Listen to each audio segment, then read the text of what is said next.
It was an ordinary night when I returned home from work on time as usual, but when I opened the door, I realized that there was something wrong with the atmosphere in the house. Usually at this time, my wife Peggy would be busy in the kitchen, preparing dinner. Today, the house was quiet and still. I went inside and saw Peggy sitting on the couch in the living room, staring expressionlessly at the soap opera on the TV. "Honey, are you okay?" I asked with concern.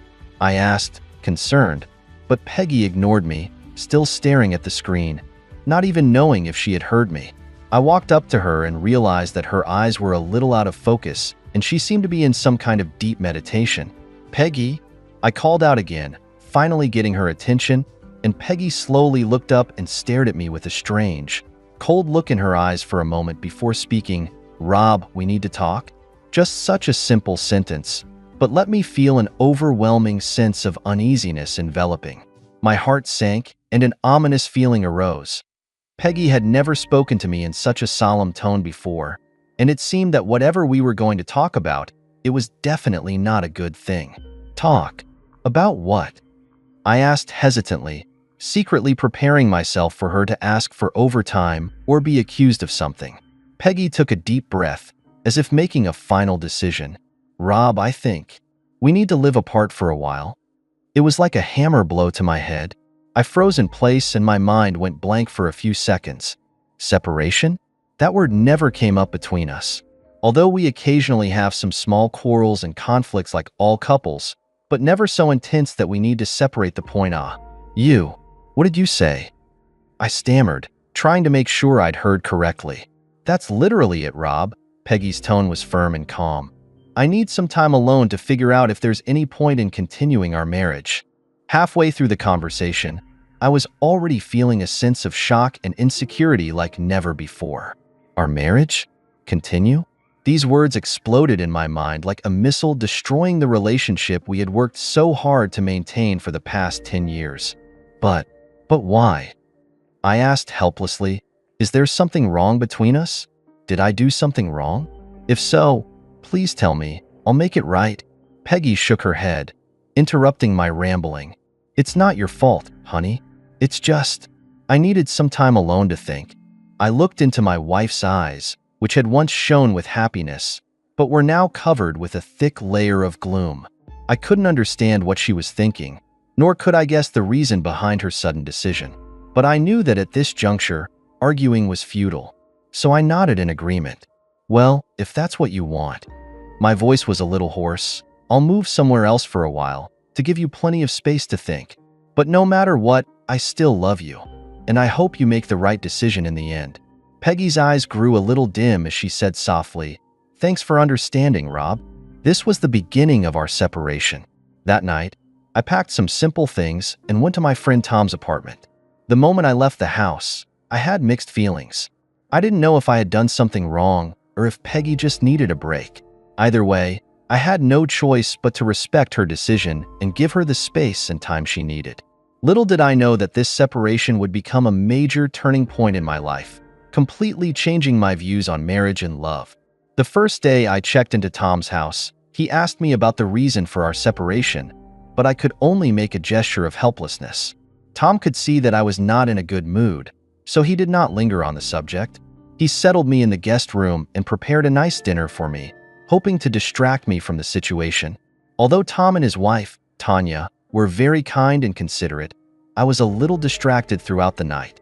Peggy's words kept echoing in my head, and I repeated them over and over again, scrutinizing their meaning, trying to find some clues. But the more I thought about it, the more confused I became, and I couldn't see the real reason for her separation. Seeing that I was in such a low state, they didn't say anything. After the meal, I went back to the guest room alone, tossing and turning on the bed, tormented by all sorts of thoughts that made it almost impossible to sleep. These days lasted for a week, and I lived a life of fear every day, afraid that Peggy would ask for a divorce at the next moment. One day, about a month or so later, I couldn't take the heartbreak anymore and decided to talk to Peggy myself. What if she just needed a little time alone to calm down?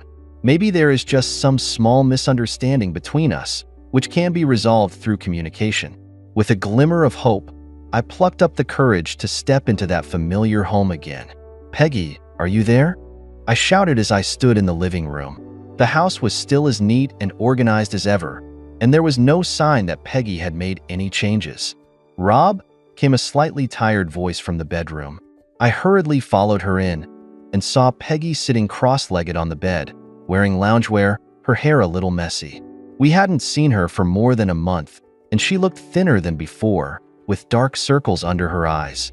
"How have you been?" I asked with concern. Peggy nodded gently and said nothing.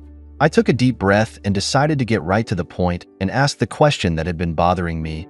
"Peggy, what's wrong? Why are you talking about separation? Did I do something wrong? Or you do not love me anymore?" When I said those last few words, there was a choking sound in my voice. Just saying the words, "don't love me anymore," made me feel as if I were afraid that this was the truth. Peggy frowned, as if hesitating to tell me the truth. After a long time, she said, "Rob, we did have some problems in our marriage, but it's not entirely your fault. I'm partly to blame." "What the hell is going on? Please tell me the truth." "I already know the truth," I said anxiously. Peggy sighed and lowered her head in silence. All that could be heard in the room for a while was the sound of both of us breathing heavily. "Rob, She was hesitant to speak, as if hesitating to say what she wanted to say. I held my breath, staring intently at the side of my wife's face, waiting for her to speak. Something did happen to me recently that made me question the meaning of our marriage. But talking about it now might hurt you in our relationship. Peggy weighed her words. "So, maybe we need more time to figure this out." I froze on the spot. From her vague answer, I could only guess one conclusion. There was some third party involved, influencing her view of our marriage. I almost broke down. 1,000 words came to me, but in the end they were reduced to a feeble question. "What the hell is going on?" Peggy shook her head without further explanation. "It seems that today it is difficult for me to ask a reason from her mouth." "Very well. If you don't want to talk about it just yet, then so be it." I took a deep breath, trying to maintain my last ounce of calm. "I'll give you time to tell me when you're ready.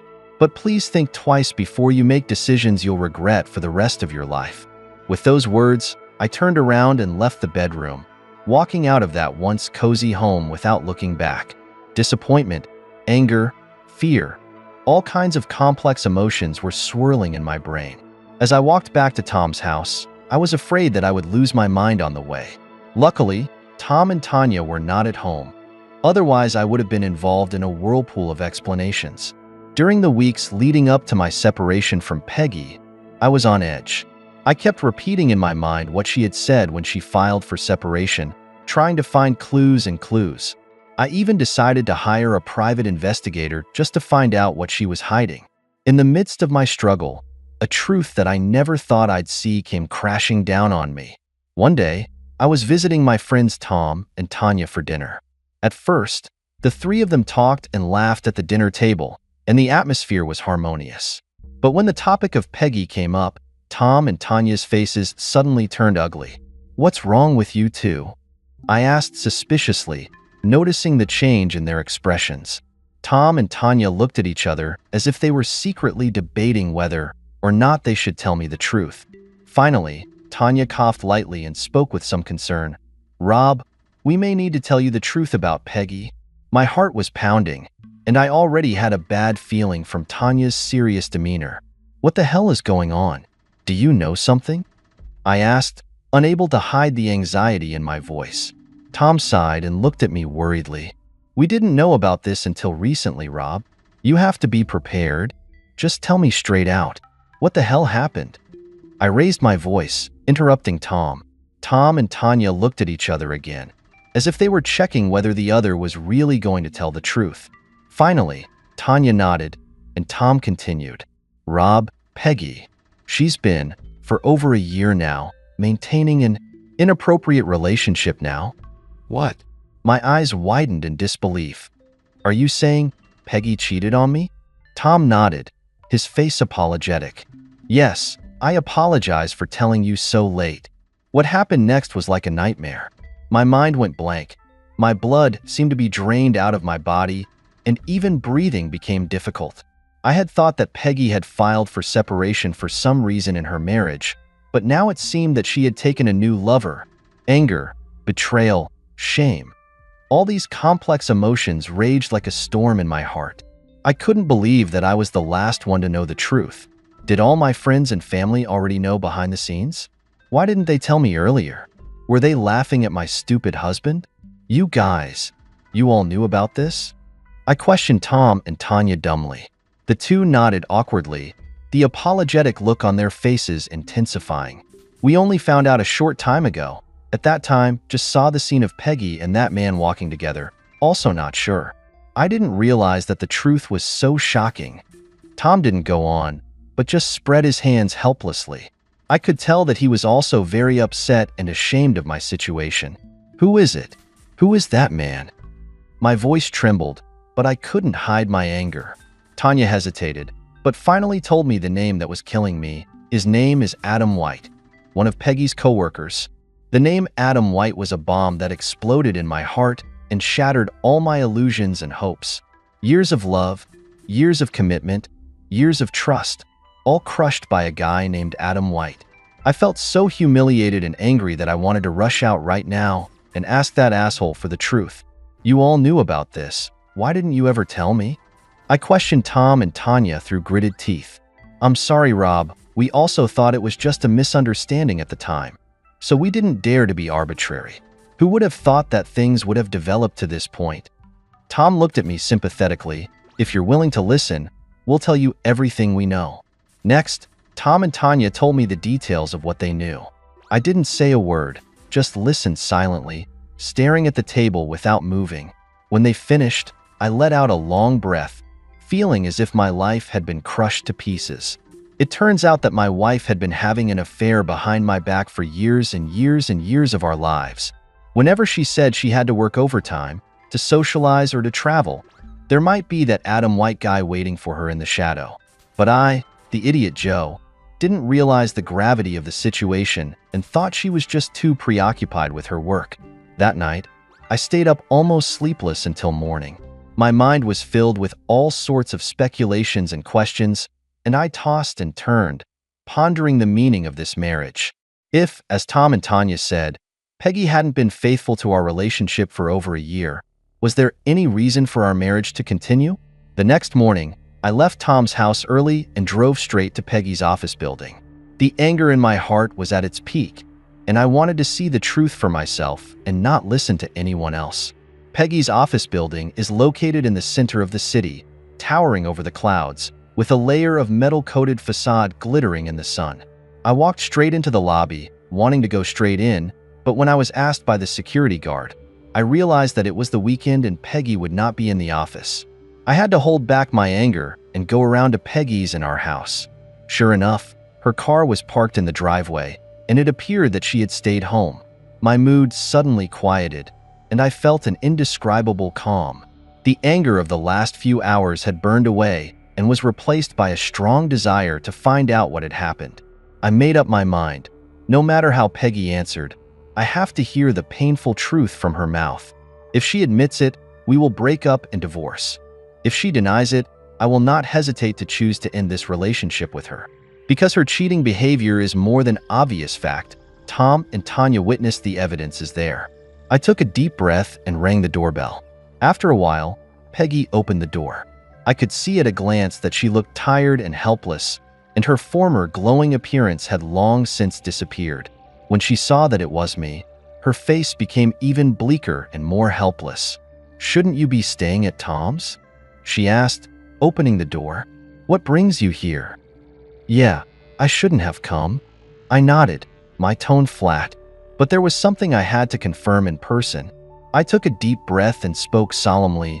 "Peggy, have you been having an inappropriate relationship with another man?" Peggy's demeanor froze, and she took an involuntary half-step back. "So you already know?" "After a long time," she replied quietly. "Is that why you're separating?" I asked. I pressed. "Because you can't be in a relationship anymore?" Peggy bit her lip and avoided my gaze. Only after a long time did she nod her head gently in answer to my question. This action was like a heavy punch, hitting me hard in the heart.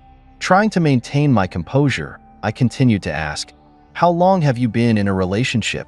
Who is it? Is it your coworker Adam White?" Peggy's body visibly shook, and it looked like I had completely exposed her lie. After learning that Peggy had lied to me and betrayed me for years, I was filled with anger and the urge for revenge. I began to think calmly about how I could give Peggy a head start and make her pay for it. First of all, the financial aspect. At the beginning of our separation, I have already begun to transfer most of the family funds to a secret account, so as to avoid future separation into a divorce. The division of property will bring me too much loss. After all, our savings over the years were almost all built up by me, and Peggy just stayed at home to raise her children. Next, I began to use her credit card hard overdraft and took the opportunity to avenge box after box. As long as it was a luxury item of some value, I would go online or to a physical store, regardless of the price. Within a few weeks, I maxed out all of Peggy's credit cards. And just in case she found out beforehand, I changed the address I sent the bills to Tom's address. Tom was shocked when he found out about my behavior and tried to discourage me from doing such a harmful thing. But after learning the fact that Peggy cheated on him, his attitude loosened up a lot. As a friend who knows both of us best, he could feel the anger and aggression in my heart. So in the end, Tom chose to sit back and watch, neither supporting me nor blocking my behavior. When Peggy finally realized something was wrong and confronted me, I told her the whole story. Of course, I wouldn't admit to cheating on her. I just said that I had already prepared all the procedures for the divorce, bank accounts and credit cards were already under my control, and there was no need to ask for her consent. Peggy was so angry that at one point she wanted to call the police on me, but she was soon crushed by the fact that I had agreed to a divorce. After all, there was no longer any reason for us to be together, and she accepted this as a reality. After giving Peggy such financial retribution, there was still an emptiness in my heart. Money is not enough. I want to hurt her self-esteem. So, I began to plan to experience the pleasure of cheating. As I expected, it didn't take me long to find a new bedmate, my friend Tanya. Tanya, one of my best friends from college, is now married with a child. However, she and her husband, Tom, have been having some marital problems. Tom suffers from some sort of male biological complication that has prevented them from having children for many years. I only learned of this privacy by accident. Later, when I told Tanya the reason for my separation from Peggy, she made a bold and somewhat crazy request of me. It was on a weekend afternoon when I was visiting Tom's house, and Tanya took me aside privately. "Rob, I understand how bad you must be feeling right now, but I have a favor to ask you." Tanya looked at me shyly, her cheeks flushed. "What is it? Just tell me." Curiosity filled my mind. Tanya took a deep breath and seemed to be working up the courage. "I know this may sound crazy, but will you help me and Tom have a baby?" "What?" I was taken aback, staring at her with suspicion. "You mean, you're telling me you're gonna help you guys get pregnant?"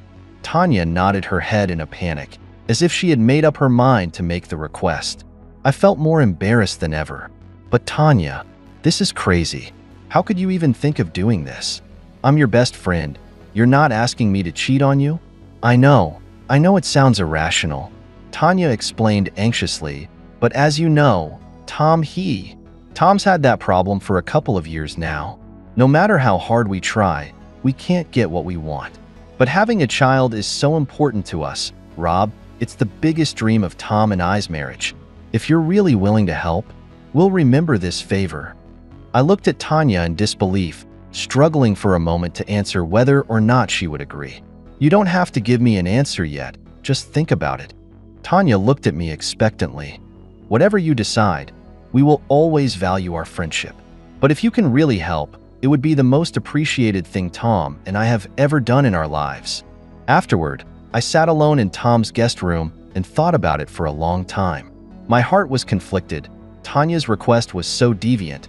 It was almost as if I was sitting alone in Tom's guest room, thinking about it for a long time afterward. My heart was conflicted. Tanya's request was so deviant that it was tantamount to asking me to commit adultery with her and betray my friends. But on the other hand, if I can really help them fulfill their biggest dream and make a happy family come into being, Isn't it also a good thing? What's more, after years of Peggy's betrayal, I've developed a deep resentment towards her. If I also do a cheating thing that just let us two clear? Anyway, she has already betrayed me first. I'm just returning the favor. After a night of deliberation, I approached Tanya the next day and solemnly told her, "Okay, I'll do what you want. I will do everything I can to help you and Tom conceive a child." Tanya was ecstatic and hugged me tightly. "Thank you, Rob. You are the best friend in the world. I swear, no matter what happens in the future, I will remember this favor." Since then, Tanya and I have been having some crazy personal encounters. It was all for our common goal, to get Tanya pregnant with my child. So every time afterward, we would secretly pray that this time it would work. Early one morning, about 3 months later, Tanya called and mysteriously asked me to come over right away.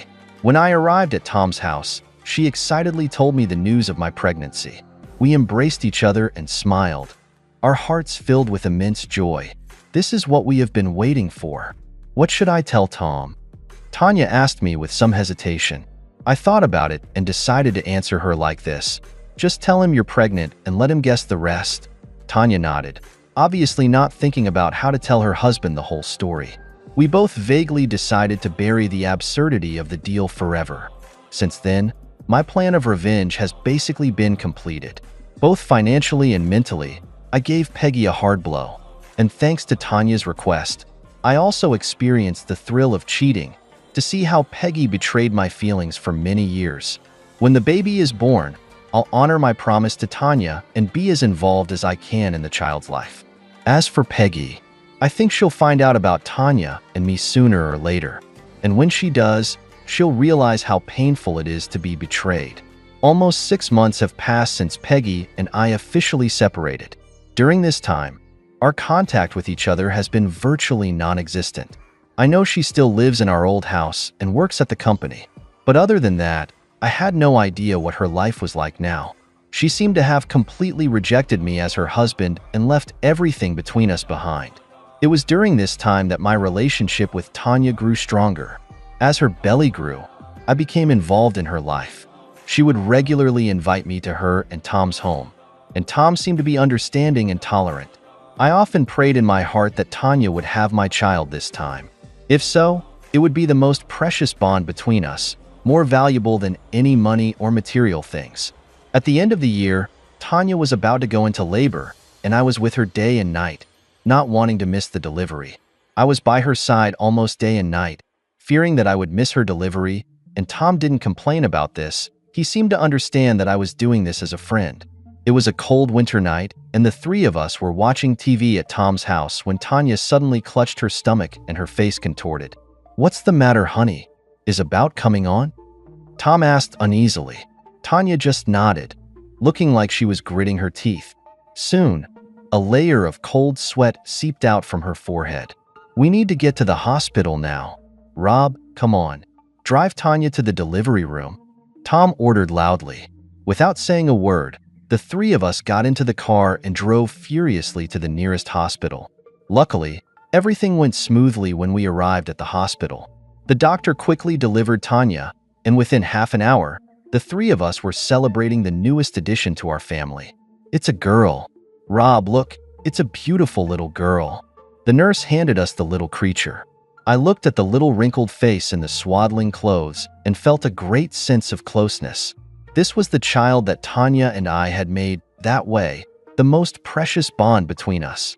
"Looks like she inherited your eyes," Tanya said to me with a smile. Indeed, those eyes look like mine. Shortly after the baby was born, Tom approached me with her in his arms. "Rob, it's time for you to give her a name." I froze and didn't answer for a moment. Yes, according to the agreement, I should have the right to name the child. But what name should I give her? At that moment, a name suddenly came to my mind. Chelsea, the heroine of one of my favorite movies, Chelsea. They had the same clear eyes and innocent temperament. "Chelsea, let's call it that," I said to Tom. Tom nodded and echoed with a smile. "Chelsea, that's a nice name. It's perfect for such a cute little angel." From then on, the name Chelsea was officially given to Tanya and me. Once the birth was finalized at the hospital, Chelsea's birth certificate had my name in the father field. In the months following the birth of my child, I took the time to travel to Tom's house to visit Chelsea from time to time. And perhaps because blood is thicker than water, this child gave me a sense of closeness that I had never felt before. Every time I saw her, I felt a warmth in my heart. Without realizing it, Chelsea has become the most important link between Tanya and me. Even though we had crossed the line at one point, now that we had this child as a connection, we were even closer. As for Tom, I would observe his attitude towards Chelsea from time to time. Since Chelsea is not related to him by blood, I thought he would be a bit more indifferent to his daughter. What I didn't expect was that Tom would treat Chelsea the same way, without any reservations. From the way he looked at Chelsea, I couldn't see any resentment, only overflowing love. I admired this friend from the bottom of my heart. He accepted Chelsea's existence with grace and never even accused Tanya and I of cheating. He loved Tanya and the family so completely that he could do that. Just as Chelsea turned one, Peggy's divorce was finally filed against me. It was the end of a long relationship. The divorce proceedings in court weren't too long. Peggy got almost nothing out of it, since I had already moved most of my assets elsewhere. She only kept our original house, and I got sole custody of Chelsea. When she heard the verdict, Peggy was furious, but she had no choice but to sign the judgment. Looking at her that when she heard the verdict, Peggy, although furious, but also had no choice but to sign the judgment. Looking at her angry and helpless look, my heart did not have too many fluctuations. After such a long time of torture and entanglement, I have long had no feelings for her. Shortly after the divorce, I moved to an apartment near Tom's family so that I could see Chelsea whenever I wanted to, and Peggy was ordered to stay in our original house, but I had mortgaged it to the bank, so she didn't really own it. For a while, Peggy tried to come at me by all means, asking me why I was treating her the way I was. But every time I saw her, I would subconsciously look at the ring on her hand, her engagement ring to Adam White. So I'd just ignore her accusations and swallow them whole. Gradually, Peggy realized she couldn't make a difference and turned her attention to her new life. I heard that she quit her old job and moved to California, and so she disappeared from my life. I, on the other hand, devoted most of my time and energy to Chelsea's life. Perhaps fearing that I would become a second Tom, Tanya never discouraged my involvement in Chelsea. In fact, she welcomed and encouraged me to do so, treating Chelsea as the most precious connection between the two of us. As a result, Chelsea was naturally raised in the Tom's household. As her biological father, I often picked her up and dropped her off at school, provided her with nutritious meals, and took her on weekend outings. Sometimes Tanya would join us, but most of the time, Chelsea was just the two of us. Tom seemed to realize that he couldn't play the father role in the family and became more and more indifferent to Chelsea's affairs. But he did his best to make money and give us enough space. Over time, Chelsea came to think of me as her father and Tanya as her mother. As time went by, Chelsea grew into a lovely young woman. From time to time, the two of them would come to my apartment to stay for a while, and sometimes they would even ask to go on small trips together. I have always been 100% supportive and loving to my daughters' and lovers' requests. One summer, Chelsea began to ask me questions about why mommy and daddy lived in two places. It seemed that she was already aware and skeptical about this. Because mom and dad love each other, but they can't be married. So we had to live separately. Tanya explained as she always does. Why can't we get married? Chelsea quickly questioned again. Because one of us is married to someone else? Tanya replied politely, but now that they're gone, maybe we'll get married in the future. Sure enough, when Chelsea was 12 years old, Tanya formally asked me to marry her. The reason was not complicated. She felt that it would be the most responsible and loving thing she could do for Chelsea to have a complete family. But you still have Tom. I was hesitant. Even though Tom rarely lived with Tanya anymore, they were still legally married. Tom, he passed away. Tanya told me in a sad tone. About 6 months ago, his health didn't improve, so he passed away. I was saddened by the loss of my friend and heartbroken that Tanya would be raising Chelsea on her own. It was with this in mind that I agreed to marry her without hesitation. The wedding was a nothing affair, with only a few friends and family invited to the ceremony. But Chelsea was so happy that it took her weeks to organize the wedding herself. Mom and Dad are finally getting married. I'm so happy. My daughter was so excited that she threw her arms around both of us, and there were even tears glistening in the corners of her eyes. Looking at Chelsea's burning innocence, I suddenly felt that it was all worth it. All the betrayals, pains, and tears, all the hardships and struggles have finally come together to form this cozy family picture. Our family of 3 was finally able to be truly united under the bond of marriage. Life after marriage was uneventful and happy. I continued to work in my old company and came home from work on time every day. Tanya devoted herself to housekeeping and occasionally worked as a teacher in a nearby elementary school. And Chelsea, who had already grown up and was about to enter the age of youth. Peggy was forced to leave her former city and move to California after a divorce and financial crisis. She lost her family, her possessions, and her job, and her life was in limbo. My story with Tanya continues, and our daughter is growing up healthy and happy. I have kept my promise to Tom and have been a strong support to Tanya and our daughter. Thank you for taking the time to listen to today's story. If you enjoyed it, please like and subscribe if you haven't already. If you have a story to share about your own or someone else's experience, please feel free to contact me. Take care.